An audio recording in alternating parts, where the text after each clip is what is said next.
Bueno, hoy se presentaron los resultados del semáforo delictivo al cierre del tercer trimestre y le agradezco mucho que nuevamente esté con nosotros en el programa para comentar los resultados de este informe. Santiago Roel, fundador y director de Semáforo Delictivo, especialista en temas de seguridad pública. Santiago, bienvenido nuevamente al programa. ¿Cómo estás? Bien, Pascal, a tus órdenes, buenos días. Bueno, pues, ¿cuáles son los datos generales que presentan ustedes respecto del tercer trimestre del año? Pues mira, es el acumulado del año al tercer trimestre y pues lo que observamos, ya lo habíamos comentado en otras ocasiones, muchos delitos han bajado, pero han bajado artificialmente por el confinamiento. Ujú. La mayoría de los robos, lesiones dolosas, incluyendo el secuestro y la extorsión, no son malas noticias, pero pues hay que tomar en cuenta que son datos artificiales. Lo que nos llama la atención es que el homicidio se mantiene muy alto este año, en lo que va de enero a septiembre, que son los Ujú. últimos datos que tenemos. Si lo vemos por casos, pues son casi iguales, por carpetas. Si lo vemos por víctimas, hay una ligera incremento. Esto lo ha presumido Alfonso Durazo diciendo, bueno, pues ya se estabilizó esto. Pues sí, pero se estabilizó muy alto, ¿no? Es decir, tenemos el peor arranque de De sexenio. sexenio. Y además este año, pues fíjate, vamos a cerrar casi con 35,000 víctimas de homicidio, Sí. lo que es una cifra espeluznante. ¿Cuántos fueron el año Y pasado? un poquito menos, un 1% menos, vamos a tener como un 1% más. Entonces Ujú. vamos a cerrar muy similar al año pasado, Pascal, en tema de homicidios. Y lo que me gustaría aclararte es que ese es un tema directamente relacionado a la federación, al Ujú. gobierno federal. Lo sufrimos los estados y los municipios, pero la responsabilidad es de ellos, porque no han querido hacer lo correcto. ¿Qué es lo correcto? Bueno, pues es una decisión de fondo. Es la regulación del mercado de drogas para quitarles el negocio, el Ujú. mercado a estos grupos, quitarles el dinero y entonces sí, le vamos a dar oportunidad a los policías, a los jueces, a las fiscalías que hagan bien su chamba. Mientras tanto, pues seguiremos viviendo aquí la violencia. No es de balazos y mucho menos de militarización, que esa es realmente la estrategia que ha seguido el presidente, la militarización de la seguridad pública en México. Y es peligrosísimo eso. Y bueno, pues creo que hay muchas noticias recientes que lo respaldan, incluyendo el tema del general Cienfuegos, ¿no? Ni siquiera el ejército está inmune o la marina están inmunes al Sí, o la plata y al plomo. penetración o la corrupción, Así ¿no? es, Sí. así es.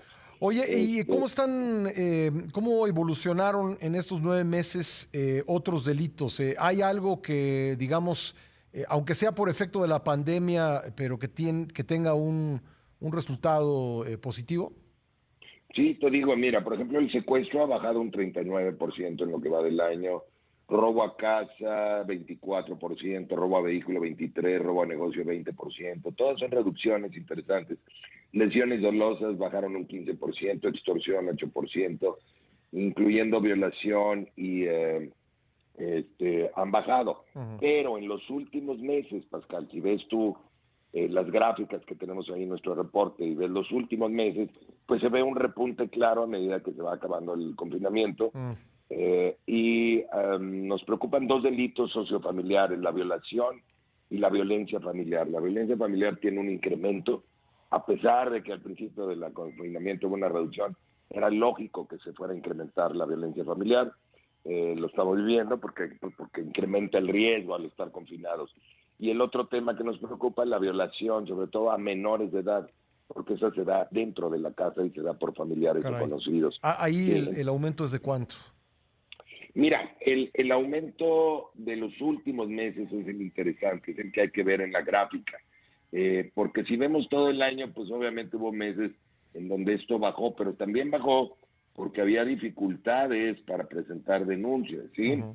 Pero si vemos, a partir de junio está en rojo este semáforo de violación, eh, y junio, julio, agosto, septiembre lo tenemos en rojo. Los únicos meses que tenemos en amarillo fue abril y mayo. Obviamente la violación que se da por desconocidos en la calle, bueno, esa bajó, Ujú. pero lo que ha subido es la violación de menores de edad.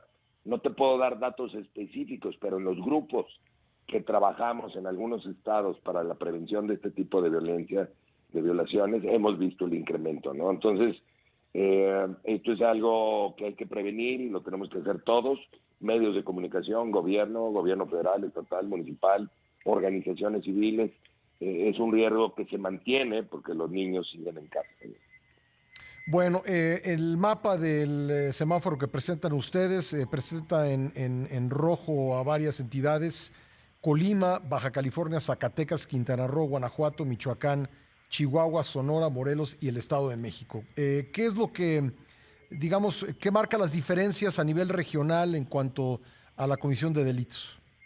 Mira, en este mapa que tú mencionas es específicamente el semáforo de delitos de alto impacto, o sea, crimen organizado. ¿Qué es crimen organizado? Pues puede ser desde el robo de auto, narcomenudeo, extorsión, secuestro y obviamente homicidio. Entonces hacemos una suma, hacemos un indicador, un índice de todos estos delitos. Y sí, los estados que mencionas pues son los que tienen mayor presencia o mayor conflicto o mayor tema con crimen organizado, ¿no? Y nos preocupan, pues Quintana Roo sigue estando ahí muy alto. Entonces, eso es lo que indica, ¿no? Es un indicador general. Si quieres ver más específicamente los temas, bueno, pues ya tendríamos que irnos al de homicidios, ¿no? Ese tipo de mapas en donde ya vemos específicamente los delitos. Sí. Y ahí es donde te digo, la tasa nacional de homicidios anda alrededor de 28 casos por cada 100,000 habitantes, altísima si la comparamos contra la del mundo, que es de 6. Y hay estados que en el año obtienen 80, 60, 70, es decir, una barbaridad. Este es el dolor de cabeza de México, los homicidios, y recordar que los homicidios en México, el 80% de ellos son ejecuciones de mercado negro de drogas. Es una causa muy específica. No todo el crimen organizado ejecuta, el que ejecuta es mercado negro. Y mientras no entendamos que la única solución es a través de una acción de mercado, de regular el mercado para quitarles el negocio, pues vamos a seguir padeciendo esto. Es algo que han evadido las autoridades, lo pusieron por ahí en el plan de paz y de seguridad que tú recordarás al inicio de la administración, lo reiteraron en el Plan Nacional de Desarrollo, pero no han hecho nada al respecto. Tú no ves ni al secretario Durazo ni al presidente hablar de esto. Entonces, pues fue algo que nosotros aplaudimos, pero que no hemos visto ninguna acción en este sentido. Y vamos a... Sí, Santiago, quería antes que se me termine el tiempo que me digas dónde podemos encontrar el informe para que lo pueda consultar nuestra audiencia. Gracias. Nuestra página es semáforo.mx. Semáforo.mx. Perfecto, pues siempre es un gusto contar con tu presencia en el programa, Santiago, muy amable. Gracias. Gracias, Santiago Roeles, fundador y director de Semáforo Delictivo, especialista en temas de seguridad pública.